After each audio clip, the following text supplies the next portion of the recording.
Hello, beautiful people. Hope you guys are doing well. And thank you so much for joining today. This information goes to those who would be applying for studies in Sweden. If you want to start studies next year in Sweden, and you would, let me say you are already doing your application, please listen to me. This material will help you. Guys, it's so cold out here, man. But let me just buckle myself up. Though I am wearing a jacket, I still feel cold. Anyways, my name is Milton. If you are just joining, I live and study. In fact, I study and live in the Netherlands now, and this is my new home for now. So, today I want to talk about Sweden. The reason I'm talking about Sweden is because I am working on an application. I just finished looking at the application now. I would be paying the application fee to the student. So, if you want me to work on yours, please book a call with me. The first thing first, you need to book a call with me. Why are you booking the call with me? The call, I will sit down like this and we talk on phone. I will understand what your requirements are. I will understand where you want to go, how much you have, like currently, like budget, right? Then you will now bring me suggestions. Then I will also give you suggestions. You take a look at them depending on how much you are going to pay tuition fee and how much you are going to do proof of funds, because all these things are getting so expensive. Like studies abroad is getting so expensive, and universities have increased their tuition fee. So that is the need of the call. Moving further, let's talk about Sweden. And the first thing first I want to say about Sweden is very expensive. Before even applying to any program to study in Sweden, please note that you have to pay a tuition deposit. And when you pay this tuition deposit, that is when you can now do your documents to apply for a visa, a student visa. So don't forget this, because many people will just rush and apply. At the end of the day, they get admissions and they are not able to apply for the visa.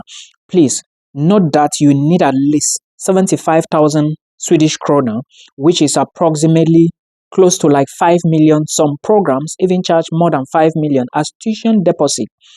This is the deposit you have to pay before they can give you the documents to apply for visa, or you can have access to apply for visa. Remember, Sweden will always be like, okay, pay online, then we will process for you. They have a way they catch their portals, right?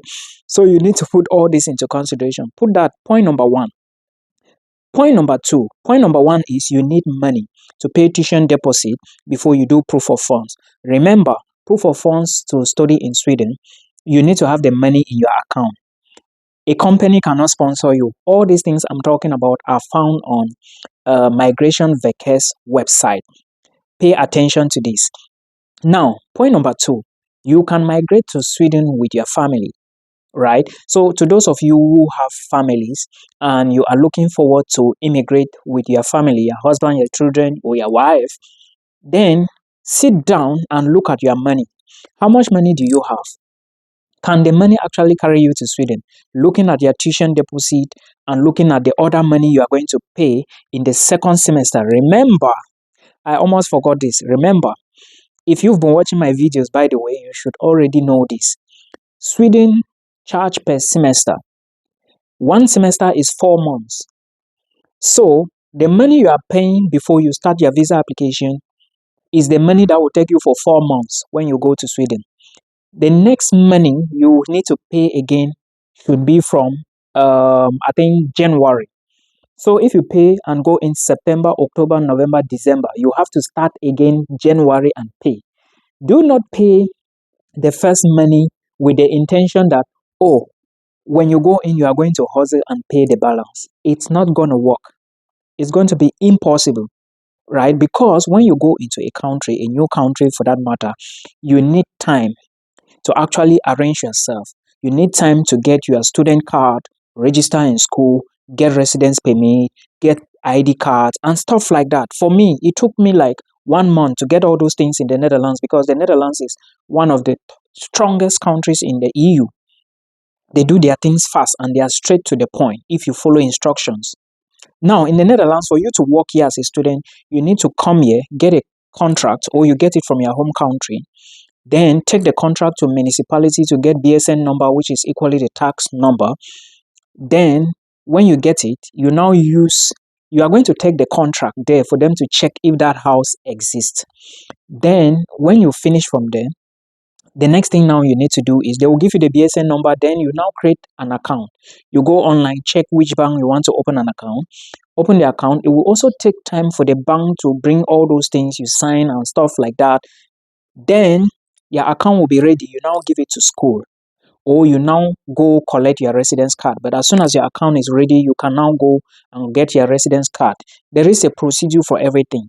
It's not a rush situation. But for Sweden, for you to get these things, you have to book appointments. Even in the Netherlands, it's still appointments. So don't expect that when you go in, you are going to start working immediately. No, it doesn't work that way.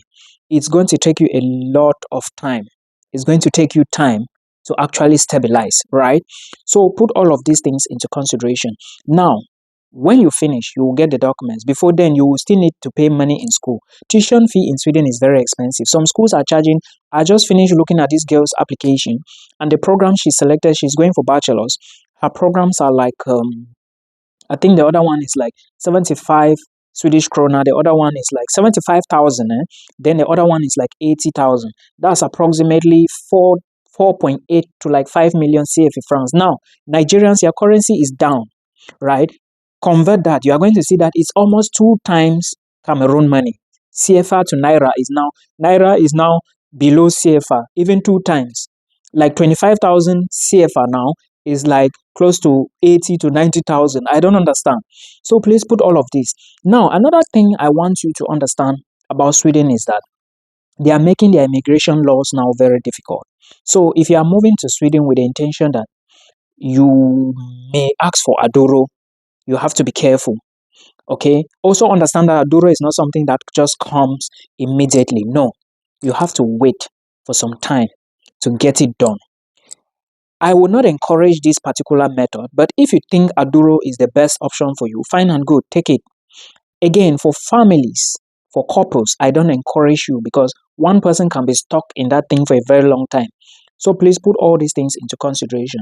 Equally understand that when it comes to Sweden, you have to pay application fee. It's 900 Swedish krona, yes, which is approximately 100 euros. Now, you would pay the application fee before they will start looking at your documents, right? It's very normal. It's non-refundable. Don't even think you can get it back. So take a look at your programs very well. For Sweden, you are applying to 4 programs. 4, yes. Now, those programs, you have to rank them according to which one you prefer to be selected first. Like, which one do you want them to actually accept you, right? So you put it at the top. There is a way you can arrange them. Then also make sure you submit original documents for your application. Original documents here, I mean a copy of your passport, your identity card, birth certificate, educational credentials like WAEC, GC, O levels, A levels, WASI, a bachelor's degree, transcript, and attestation. And equally, do not forget that your national identity card is very important before your international passport. Then for your credentials, also, don't forget that there are certain countries that they are looking at country-specific requirements, right? Yeah, some countries will ask for country-specific requirements. What is happening? Okay, so if you are from Cameroon, Nigeria, and I think some other countries like India and Pakistan, please do not forget country-specific requirements is very important. Sweden put this into consideration. And if you look at country-specific requirements, they are basically saying that you should go to the institution or to the body in your home country that gave you that certificate and tell them to email your certificate or to mail your certificate to that particular email. The email is on the website, verification dot something. I can't remember. But most of you who are applying to Sweden, you already know what I'm talking about. So please look at this. Now, for those of you from Nigeria, you have to go to WAEC office. If you are applying for bachelor's, they should send your email. They can either send online or send as a hard copy, like a mail in an envelope. There are details on the website. All those things, you are going to see them there when you are doing your application. Then for those from Cameroon, of course, those who graduated from UB, go to UB and tell them to send, especially if you are going for masters, please, and you come from Cameroon and Nigeria, most especially. I'm saying these things because I know most of you watching me are from these countries. Then some few people from Ghana and other places. Let me just use this as an example. I'm not saying just these people watch me. No. Go to your school. Don't say, oh, the school never asked for it. No. Go to your school. Tell them to send your transcript using that email verification dot. I don't remember, but it's there on the website. Okay. Then another thing too you should understand is that the visa you are going to get to move to Sweden is going to grant you access to so many countries in the European Union. That visa can take you to the Netherlands, Denmark, Austria, Germany for free. That's the visa you're going to get. It's not a visa, by the way. You're going to get a residence permit, right? Even if you get a visa, when you come in to the country, you are going to get a residence card. For me, I have a residence card now, but I was given a 3 month visa, right? So with a card and your passport, you can go to France anywhere you want for free. Then you come back. Those of you who are saying that, oh, Milton, can I move to Latvia? Then I later, after Latvia, when I enter Latvia, I can move to Denmark or Netherlands and then look for a job or study in the Netherlands. No, it doesn't work that way. Remember, why doesn't it work that way? The visa you get is a visa for which country? Latvia. Now, if you enter Latvia, because definitely when you use a visa and come to Latvia, you would get a residence permit in Latvia. Your visa, your destination was Latvia. So after maybe 3 months, you will now use the residence permit. Now, if you reach Latvia, your visa is showing that you came to Latvia for studies. And out of a sudden, you come to the Netherlands. After 3 months, you are not going back to Latvia. Who is going to change that visa? You have to think about it. This is the way you need to think about this, right? Think about it. It's very important because sometimes we look at it. There is something we know in Africa. We call it pity party, right? In Africa, we know of sorry. But yeah, sorry doesn't work. Ignorance before the law here is no excuse. So please, think very well of the place you want to go. Sit down and make sure that it is a place. Sorry. Make sure it is the place you want to go. Then you strike. So this is all I can tell you. Then what else is left for me to explain about Sweden? No, nothing is left. But one thing I want to tell you is, if you are thinking of studying in Sweden, this is the best intake to apply because many programs are open. The other intake is just, I don't advise you to take the other intake. So apply now. Deadline is, I think deadline should be the 1st of February to submit application. And here, one last thing, Cameroonians. If you are applying to Sweden with the intention that you want to apply for the Swedish Institute Scholarship, which is fully funded, I'm sorry, you can't. If you take a look at the list of countries available on that list, Cameroon is no more there. They removed Cameroon. I don't know why. But again, it is what it is. So, but for other nationalities, you can read more about the Swedish Institute Scholarship. Then when you apply, start preparing yourself, drop your application for it. It's possible. If you win it, fine and good. You go in and study in Sweden for free. So, guys, I think this is information that will help you. Take a look at it and let's see what happens. Maybe next year, when I visit Uppsala or Gothenburg, I would be able to say hello to you.